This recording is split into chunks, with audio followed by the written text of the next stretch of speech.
L'édition en régional, toute l'actualité du jour près de chez vous, en 8 minutes en ce mercredi 3 octobre. Ravi de vous retrouver pour une nouvelle édition. Voici d'abord vos prévisions météo, comme toujours. Du soleil et du ciel bleu en grande partie, même si les nuages ne seront jamais bien loin.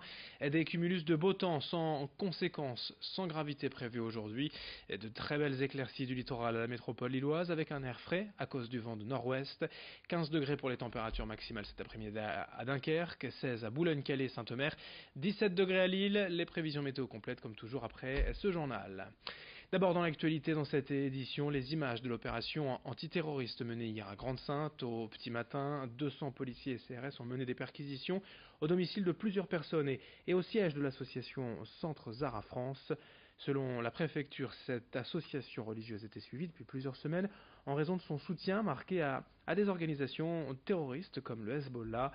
Hier, ces perquisitions ont permis de saisir des armes et des informations pour l'enquête. 11 personnes ont été interpellées, 3 placées en garde à vue et 2 relâchées hier dès la soirée. Un homme a tout de même été déféré devant le parquet et devrait être jugé aujourd'hui pour détention illégale d'armes à feu. De son côté, le centre Zara France se défend, se décrit simplement comme un centre de conciliation pour la mémoire de l'homme, pour faire connaître le message de l'islam. Et ses membres refutent toute idée de lien avec le terrorisme. L'un de ses membres au micro de nos journalistes. C'est une histoire que dire qu'ils sont venus parce que nous avons des relations avec des terroristes, moi je les prends et je vous prends au défi. Quels sont ces terroristes que nous connaissons? On ne connaît que des militants sincères et qui combattent Israël sur leur territoire qui est occupé. Si ça c'est le terrorisme, alors De Gaulle aussi il l'était. Tous les armes qu'ils étaient, d'abord, les armes qui étaient chez les personnes qu'on a perquisitionnées. Ils ont pris tous les armes. Tous les armes qui sont ici, ils les ont pris. Mais c'est des armes qui sont autorisées par la loi. Ils ont un permis et ils ont une licence d'entraînement dans les clubs ici. Donc tout ça c'est correct. D'autres images dans l'actualité régionale. À Calais hier, Gérald Darmanin, le ministre de l'Action et des Comptes Publics, était de passage pour parler du Brexit aux acteurs économiques et politiques locaux et tenter de les rassurer. À 6 mois de la mise en œuvre du Brexit, le 29 mars prochain, au programme une réunion au port de Calais avec les services douaniers, les transporteurs, puis une autre à la sous-préfecture avec les acteurs économiques et institutionnels régionaux en lien avec le Royaume-Uni. La plupart craignent de voir se créer des kilomètres de bouchons aux abords du port et d'Eurotunnel, notamment sur l'A16, afin de contrôler les personnes et les marchandises. Mais le ministre a promis de recruter près de 700 douaniers d'ici 2020, dont 250 cette année. On en reparlera dans nos prochaines éditions. Dans ce journal et également l'association L214 propose un tour de France et était hier à Lille pour évoquer les 800 millions de poulets d'origine exploitée. L'idée c'est de faire découvrir le poulet du futur et démontrer qu'il est possible de trouver des alternatives végétales à la viande. Hier, les militants ont donc tenté de bluffer les passants en leur proposant des nuggets, des émincés sous forme de simili-carnés, des aliments 100% végétaux. Grâce à un casque virtuel, les passants ont ensuite pu s'immerger dans des conditions de vie réelles, des poulets élevés en batterie. Selon un récent sondage IFOP, 2 tiers des Français sont aujourd'hui prêts à remplacer leur consommation de viande de poulet pour des produits alternatifs que l'on trouve de plus en plus, que ce soit en magasin bio ou en grande surface. Explication à ce propos avec une militante de L214 hier à Lille au micro d'Edil Cunaille. Il y a des épices, il y a des huiles, enfin voilà, ce sont des produits qui sont préparés, qu'on trouve dans les supermarchés, dans les magasins bio, voilà, qu'on trouve un petit peu partout. Il y a des grands noms de charcuterie du type Fleury Michon, Erta, qui se sont lancés déjà depuis quelques temps dans les alternatives végétales à la viande, et ça fonctionne très bien, il y a de plus en plus de gammes. Donc on aimerait que ces gammes-là soient toujours plus accessibles, plus accessibles aussi alors, en termes de moyens et de proximité.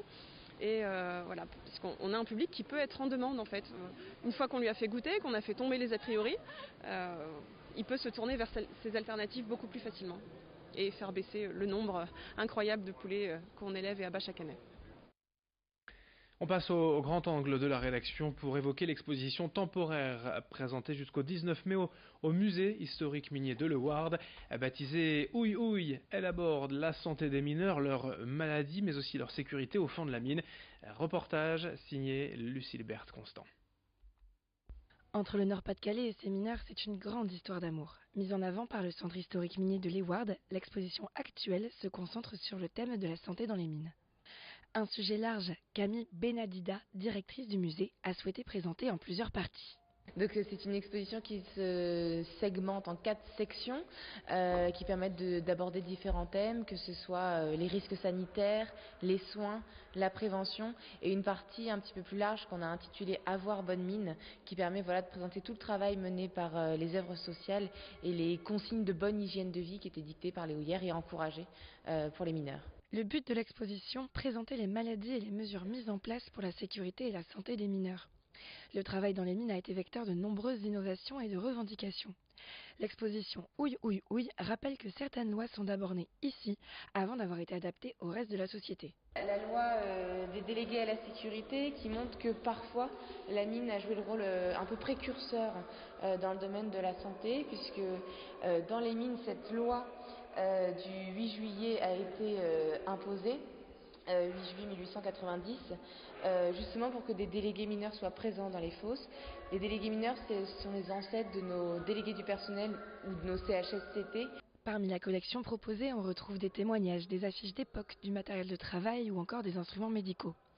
Ami Benadida a souhaité que l'exposition soit avant tout grand public. C'est un sujet qui est particulièrement important, qui touche parfois à l'intime, à la vie des familles, et donc il était vraiment essentiel qu'on puisse représenter toutes les facettes du sujet. Mais la maladie n'était pas que l'histoire du mineur, c'est l'ensemble de la famille qui était touchée et le mode de vie de chacun qui était bouleversé. Dans le Vivre avec, ce qu'on a choisi, c'est de présenter des témoignages d'épouses de mineurs qui nous expliquent comment leur mode de vie a changé avec l'apparition de la maladie chez leurs époux, comment leur quotidien d'épouse est un peu devenu le quotidien d'infirmière. Ouille Ouille Ouille aborde en profondeur de nombreux aspects méconnus de la santé des mineurs de fond, qui ont alimenté la France en charbon pendant plusieurs décennies. L'exposition est à voir jusqu'au mois de mai.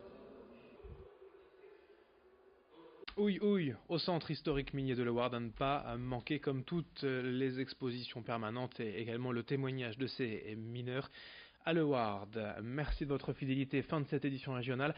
À suivre d'autres informations, bien sûr, tout au long de la journée, tous les quarts d'heure en continu. Très belle journée à toutes et à tous avec nous.